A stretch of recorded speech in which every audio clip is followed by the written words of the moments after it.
Kemudian hadirin dan hadirat yang dirahmati Allah, saya nak sebut, saya akan ringkas ya tadi dah adik. Kita juga kadang-kadang kena ada unsur ruhi, keikhlasan dalam nak bagi nasihat pada orang. Maksudnya, ada orang kata tengok skill aku berapa orang aku selesaikan masalah.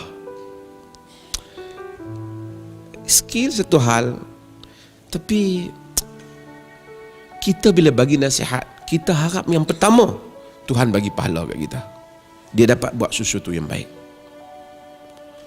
Saya selalu sebut masa Dewan Bahasa jemput untuk bentang menyeberang ke sempadan satu novel yang tuan-tuan mungkin baca.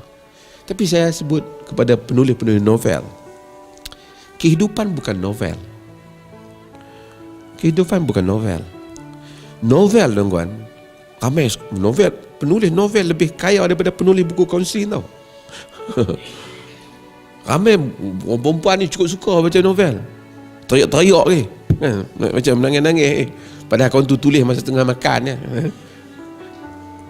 Tuan-tuan, novel, cerita, jalan cerita, watak, membunuh watak dan seumpamanya, klimaks cerita ditentukan oleh tangan manusia. Manusia kadang-kadang begitu, macam ni buat baik, lepas tu penyuduhan jadi begini, kemudian jadi begini. Kita apabila terpengaruh dengan alam novel, kita rasa kehidupan demikian rupa. Tak. Tuhan menjadikan kehidupan ini penuh dengan keajaiban. Tidak mustahil orang yang kita lihat duduk dalam penjara dengan segala kehinaan mata kita, na'udzubillah, balik ke akhirat dia dalam syurga, kita belum tentu. Tak mustahil di sisi Tuhan, kerana Allah itu mengetahui apa yang ada dalam sanubarinya, apa yang kita tidak tahu. Dijadikan kehidupan itu berbagai-bagai keperitan, hatta tadi disebut kesedihan. Memang semua orang akan sedih, siapa pun, walaupun kita cuba elakkan. Hatta kesedihan, Nabi suruh elak, pagi-pagi sebut Allahumma inni a'udzubika minal hammi wal hazan. Ya Allah, aku minta jauh daripada susah hati dan duka cita. Tapi Nabi juga pernah sedih, duka cita terhadap kaum dia, duka cita bersungguhnya dia dalam nak dakwah sehingga dia duka cita.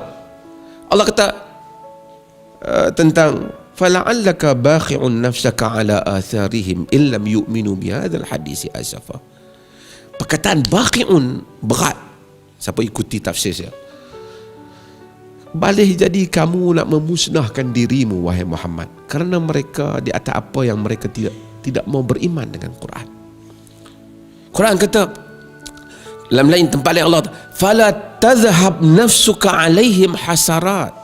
Jangan kau musnahkan dirimu kerana duk fikir tentang masalah, kerana duka cita dengan mereka. Maksudnya kesungguhan Nabi itu, sehingga Nabi fikir tertekan kerana kenapalah mereka tak mau terima agama ni. Ia suatu kebenaran. Tapi kalau kita jadi kaunselor, kita duk balik fikir betapa bersungguhnya kita nak kawan tu baik, kita ada sifat Nabi. Cuma Allah kata jangan kamu musnahkan dirimu, tapi maksudnya Nabi tu fikir.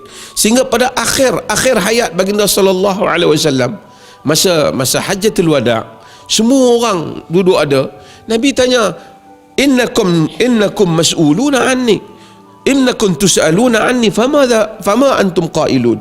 Kamu akan ditanya tentang aku, kamu nak jawab apa? Ni ramai ni yang hadir. Mereka kata, nashhadu annaka qad ballaghta wa adaita wa nasah.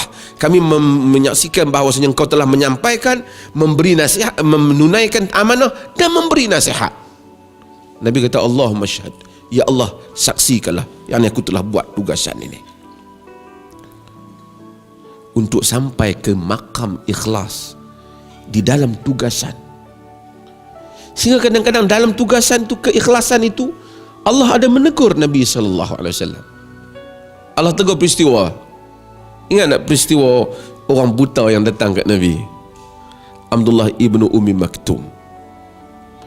Dia datang kepada Nabi sallallahu alaihi wasallam. Masa dia datang, dia orang buta, dia tak nampak. Nabi bercakap dengan orang besar Tadi Dr. Uzali kata VIP. Nabi cakap dengan orang besar. Nabi bukan ada kepentingan. Bukan kata kalau mereka ni masuk Islam mungkin aku panggil aku ceramah banyak lebih sikit. Tak ada. Nabi tak ada kepentingan. Nabi duk fikir kalau mereka ni masuk Islam, pengikut ada, lebihlah sikit pengaruh. Abdullah ibnu Ummi Maktum, dia buta. Dia mari pada Nabi, dia perlukan. Seperti mana dia apa? Geng-geng VIP ni belagak ya. Mari nak cakap dengan Nabi lebih kurang. Dia mari, Nabi duk cakap bang kali dia dengar kot soal. Nabi dia kata, ya Rasulullah, alimni ma 'allamakallah. Wahai Rasulullah, ajar aku apa yang Allah ajarmu. Dia buta, dia tak nampak pun Nabi. Tapi Nabi ada kerut dahi sikit lah, masam muka sikit dia. Dan Nabi tak tengok. Macam ni lah kita duk sembang pening. Main-main tak ikut majlis, kacau, you intrude. Tapi dia buta. Bila orang buta ni, dia macam-macam perasaan dia pun macam mudah terganggu. Nabi tak kata kat dia, ha ni kacau majlis. Nabi tak kata. Nabi hanya masam sikit muka.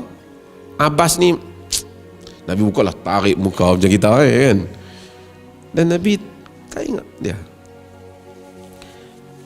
Quran turun.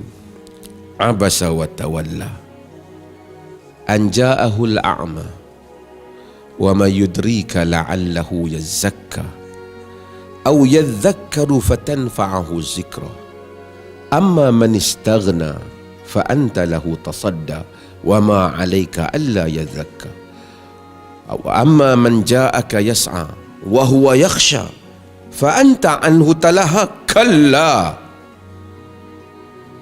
Tuhan kata abasa wa tawalla, bermasam muka ia dan berpaling ketika datang kepadanya seorang buta. Wa ma yudrika, apa yang kau tahu Muhammad? La'allahu yatazakka, boleh jadi dia ingin membersihkan dirinya, orang buta itu, ataupun diberikan peringatan padanya.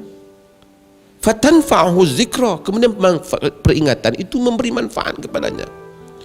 Amma man istaghna, adapun orang-orang yang belagak itu, yang rasa cukup, yang rasa orang yang merasakan without need, tidak memerlukan apa-apa lagi, main dengan apa dia? Amma man istaghna fa anta lahu tasadda, yang kau rasa cukup sangat tu kau layan. Wa ma 'alaika alla yazakka, kau tak akan dipersalahkan pun jika mereka tidak mau membersihkan diri. Wa amma man ja'aka yas'a, adapun orang yang datang sungguh-sungguh, fa anta anhu talaha, you are distracted from him, kau tak kisah dengan dia. Kalla, sama sekali jangan demikian. Dalam Quran ni tak pernah Tuhan kata kat Nabi macam tu. Jangan sekali kamu jangan demikian.